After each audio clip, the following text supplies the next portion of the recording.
Winter had settled over the zoo, and the penguin habitat was alive with laughter and flapping flippers.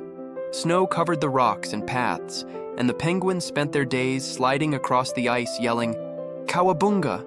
and building snowmen of all shapes and sizes. Hector loved winter. One afternoon, while the penguins were busy rolling snow into lopsided balls, a zoo visitor leaned over the railing. A small stack of magazines slipped from their hands and tumbled into the penguins' outdoor area.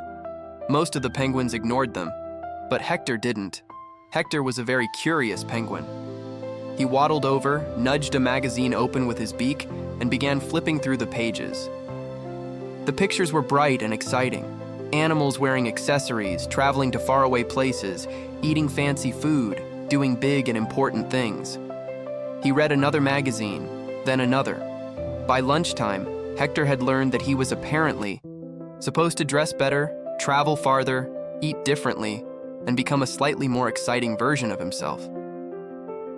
He looked around at the snowmen, the ice, and his family nearby.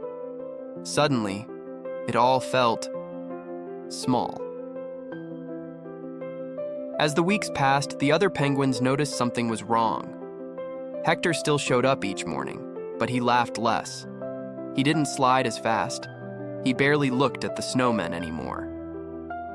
One chilly morning, the zoo buzzed with excitement. A special guest was arriving. Every year, the zoo hosted Animal Farm Day so children could meet animals that didn't usually live there. The special guest was a dairy cow named Dottie. Dottie arrived calm and friendly, and her pen was set up right next to the penguins' enclosure. The other penguins were curious. Hector wasn't. He sighed. "I don't see what's so exciting," he said quietly.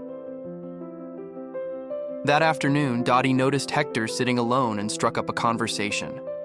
Before long, Hector found himself telling her everything: the magazines, the pictures, the feeling that his life wasn't important or exciting enough.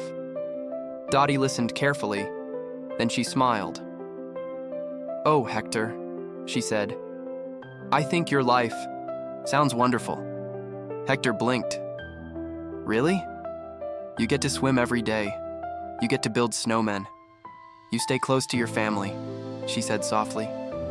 "I've traveled a lot, but I don't always get that. Sometimes I wish my days were quieter." Hector thought about that.